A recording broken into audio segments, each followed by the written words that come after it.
Hi guys, here we are again. Thank the Lord for another new day and another time to do another episode. So, welcome to Talk Life with me. I'm going to be talking about something that's very near and dear to my heart, and maybe a lot of you can relate, but I am going to be talking about siblings today. I think it's something that we may take for granted sometimes. For those of you that don't know me, I come from a family of four kiddos. So I have an older brother, and then I'm the second one. And then I have two younger sisters. So my brother lucked out. He got to see a bunch of girly movies, and there was a bunch of Barbies and pink and purple stuff. He was the only guy. My brother was the only guy amongst us three girls. And I'll talk about that a little bit later in regards to how being the firstborn carries a lot. But something that I think about a lot when it comes to siblings is that we don't get to pick them. We get to pick our spouses, we get to pick our friends, but we don't pick our siblings. God gives those to us. So our siblings really are a gift. And something that I read that really touched my heart and kind of made me think about it a little bit more is, I'm going to just read it. It says, "To the outside world, we all grow old, but not to brothers and sisters. We know each other as we always were. We know each other's hearts. We know the inside family jokes. And we remember family griefs and joys. We live outside the touch of time." When I think about everything that happened in my childhood, my siblings were there. Not my friends, not my spouse.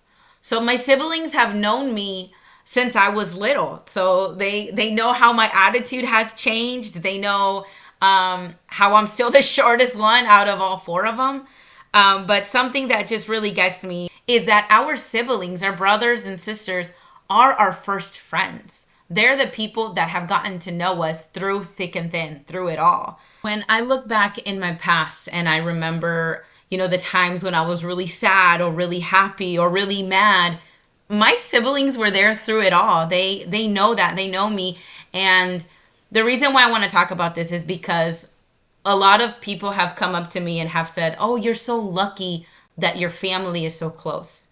And before I would just be like, "Oh, gracias a Dios." I would just leave it as that. But then I got to think about it. I'm like, it's not luck at all. It's not that we lucked out and had a great family and it didn't just happen. We didn't just become united out of the blue. It's something that by the grace of God, my parents taught us since we were young. And it's about unity.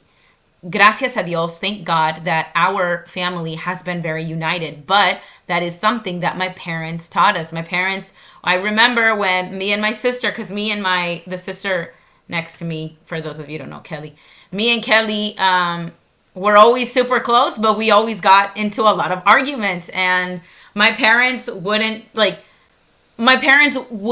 it go on for so long. So they made sure that if there was a disagreement or quote unquote fight, because we never got physical or anything like that.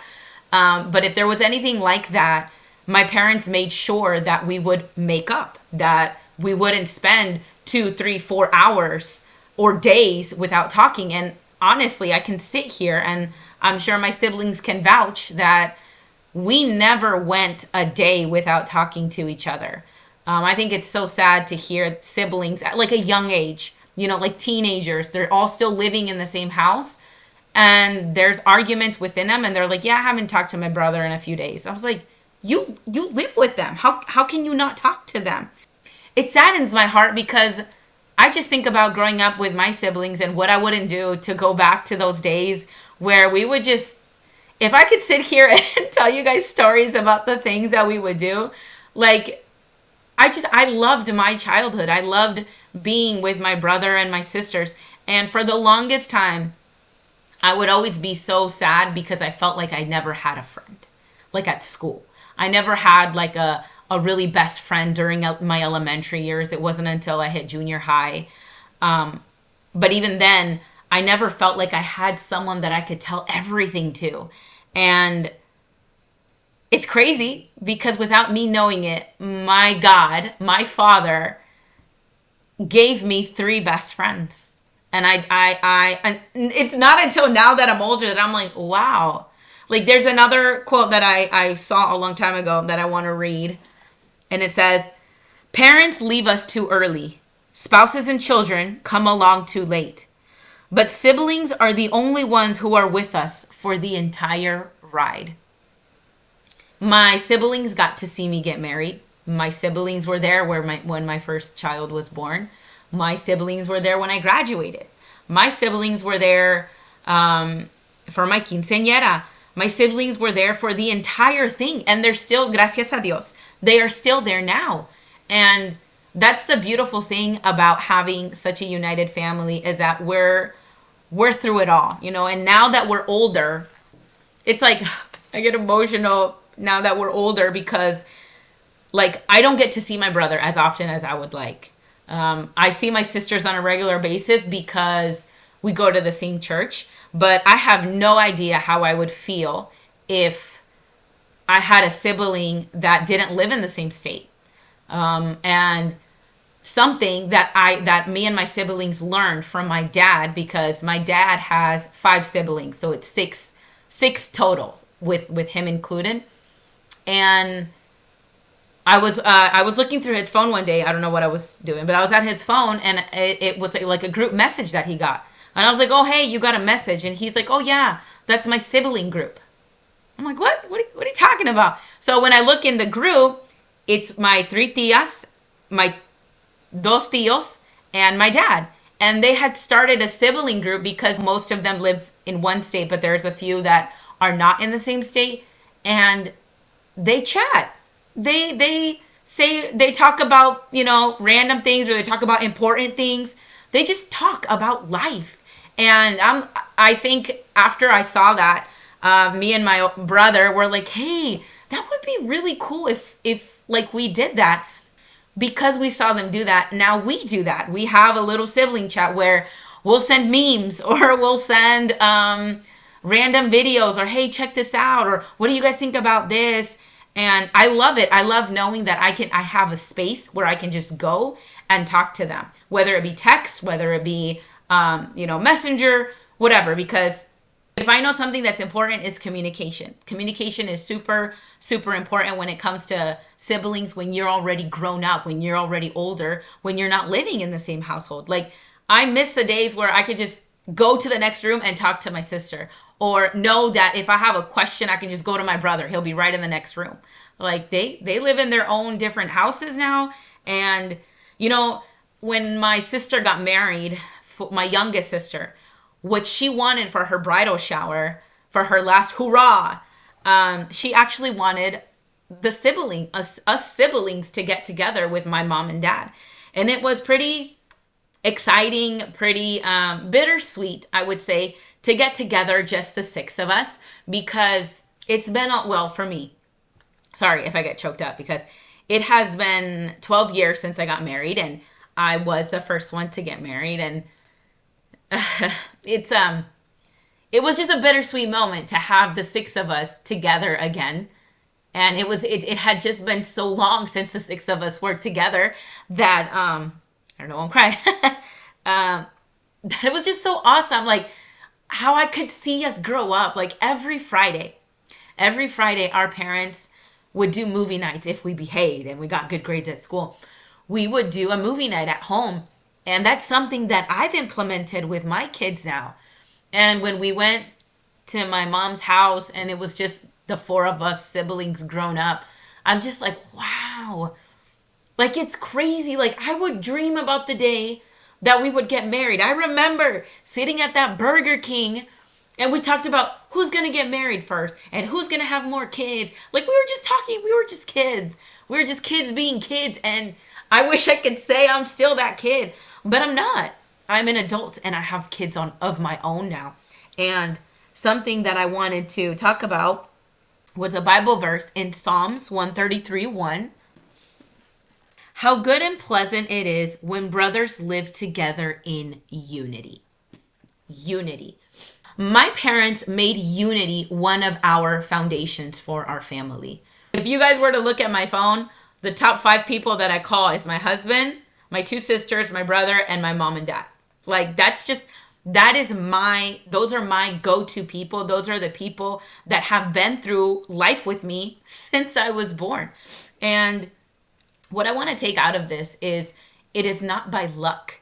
This is not something that, oh, you guys are just lucky that it happened to you. No, it's something that can be built. It's something that you can implement within your own family. And even now that I'm a mom, now that I'm seeing my kids growing up, I want to implement that within them. I want them to understand unity. And I remember when my little one was starting to talk and walk and everything, I could see, and I would classify it as sibling rivalry.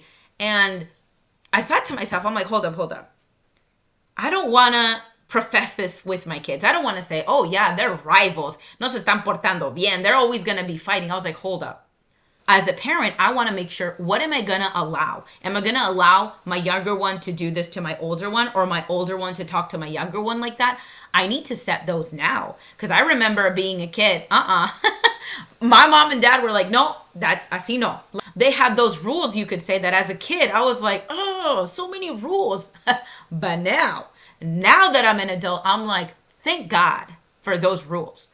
Because who knows what would have happened if my parents just let us do whatever we wanted to do. So that goes along the lines of building that. That's something that can be built. Going along the lines of unity. My parents, when we were young, so there's four of us, they would purposely, not because, they couldn't afford it, but they would purposely buy two soda cans, like the little cans, I think 12 ounce, I don't know, the little soda cans. And when we were kids, we didn't understand it. We're just like, why couldn't they just get four? That way we each get one. But now that I'm an adult, now that I have kids of my own, now I know what they were teaching us was to learn how to share. Now, my brother was smart.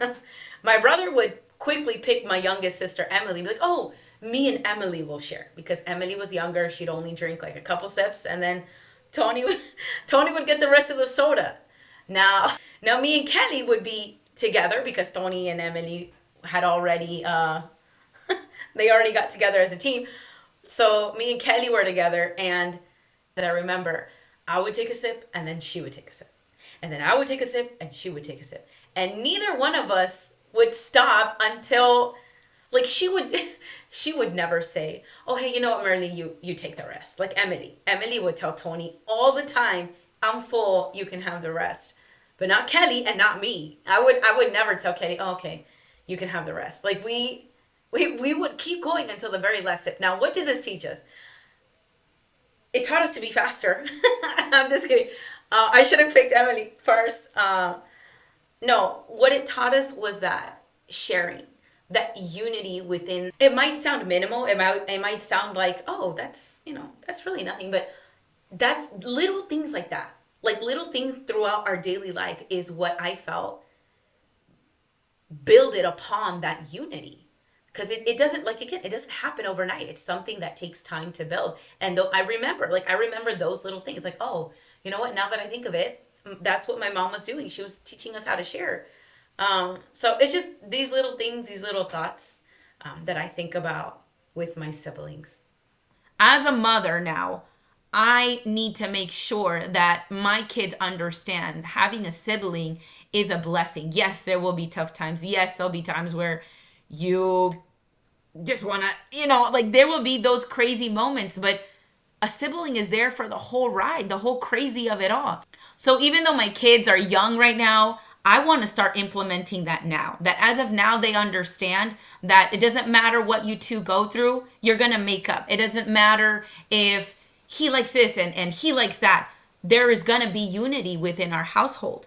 And that's also something that I was teaching.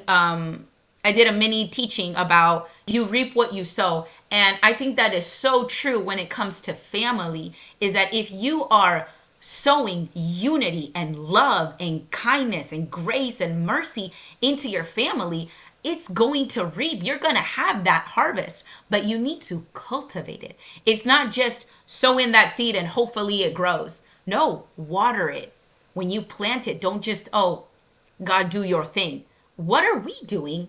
What are we doing to make sure that that continues, that unity continues? Sorry for the change in scenario. I have to keep jumping back and forth. But anyways, you reap what you sow. And if we look in the word of the Lord, In Galatians 6:7, it says, "Do not be deceived. God cannot be mocked. A man reaps what he sows." So we need to make sure that we know what we're sowing. And if we don't like what we're reaping, then we need to change what we're sowing. Change that. And remember, it's not something that's going to happen overnight. When you plant a seed, you don't see the fruit or the harvest the next day. It takes time. And even in the word of the Lord, in the same chapter, Galatians 6, but now verse 9, it says, "Let us not become weary in doing good, for at the proper time we will reap a harvest if we do not give up." So it's important not to give up. It's not by luck. We can do that. We can build unity within our family, but it has to start at some point. So I can sit here all night and talk about all the crazy and fun things that I did with my siblings, but the bottom line I wanted to talk about of this message is unity, and how we read in the Bible verse that it is good and pleasant when brothers live together in unity. If you currently are still in the same household as your siblings, I hope that you have that unity. Because let me tell you something. You're going to grow up, your siblings are going to grow up, and things are going to change. It's like I mentioned before, I don't get to go across the hall and talk to my brother or my sisters anymore. Like, I have to call them, and sometimes they're busy, or I have to see if they're home, or, different things where it's not as accessible, it's not easy. But I highly recommend that you start that communication, that you start that now. And if you are already past that stage and you're a parent of your own, you can start that with your own family. It's not luck. You reap what you sow. And if you start sowing that now, in the future, you are going to see that harvest. You are going to see the unity, the kindness, all of that togetherness. It didn't just happen out of the blue in regards to my family. When it comes to those that have been a single child, based on my own little mini research, 90% of the people that I talked to that were only childs said that they missed having someone to be there. And when I hear that, it makes me feel some type of way, because I was blessed to have 3 siblings. I was blessed to come from a family that, if Kelly didn't want to play with me, I knew Emily did. And if Emily didn't want to play with me, maybe I could convince Tony. Like, I just had these people with me my entire life. And I know that when they play this video, the intro song that I choose, they will know why. So that song, we actually did I guess you could call it a music video. We were just kids. And my brother had this idea, and of course, as siblings, we just follow. He's our older brother, and we had a great time. It was so much fun. But in that song, the lyrics say, I'm going to read a portion of the lyrics. It said, I'm sorry, it's going to be in Spanish, so I will translate here. "Este es tu mejor momento, tu momento de triunfar. Este es tu mejor momento, no lo dejes pasar." So this is your best moment, your moment to triumph. This is your best moment, don't let it pass you by. No podemos ver el futuro, el más allá, pero podemos orar y podemos clamar. Él nos escuchará. We cannot see the future or what is ahead, but what we can do is pray and cry out, for He will hear us. And I think it's crazy to think we were just kids when we made that mini music video. But when I listen to those lyrics, I'm like, wow. In the times where I triumphed, my siblings were there. In the times where it was my best moments, my siblings were there. But most importantly, God was there. God has always been the center of everything that I do. And even with the future, what lies ahead, I put my trust in God, that He has my best interest at heart. And where it says we might not be able to see the future, and it's true, we might not, but what we can do is right now we can pray. We can cry out to God, and we can just tell Him everything that we're feeling, and He'll hear us. He listens to that. So again, I know this one was a little short, but it's just, I could be here all day sharing stuff. And I think the last little piece that I want to share is that, so Tony, my brother, he's the oldest one. He started having what we call sibling dates. So we would, just the four of us, without our spouses, without our children, which is harder said than done because we all have crazy schedules, but we make it. My brother taught us and told us, but my brother is the one that really started this when he said, let's get together. We need to have a date. We need to talk about things. And me and my sisters always get really like, what are you going to tell us? Like, are you going to leave? Are you going to move? Like, what's happening? But I think what my brother had been cultivating is togetherness, is unity. Because unfortunately, even though we don't like to think about it, our parents aren't going to be here forever. Shouldn't want to talk about that. What my brother is, he made it so that we look forward to it now. And even though we can't do it every month, when we do have these dates, it's so special. It's so like we get to catch each other up on our lives. And I just love that as the firstborn, and this is what I'm going to talk about next week, is leadership. My brother, as the firstborn, had that leadership. Whether he liked it or not, le tocó a él.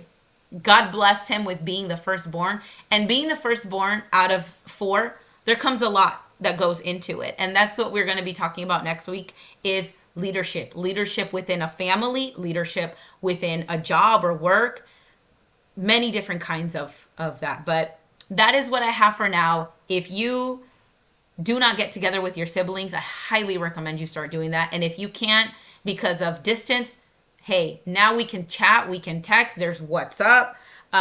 There's so many different avenues as to how we can communicate with our siblings. So if I could say anything, is don't let that relationship, don't let those relationships get out of touch. Don't lose communication, because it is so beautiful when there is unity among the family, especially with siblings. So God bless you guys. I hope you guys have a great week. And again, if you have any prayers, please feel free to send them my way. Have a good one, guys.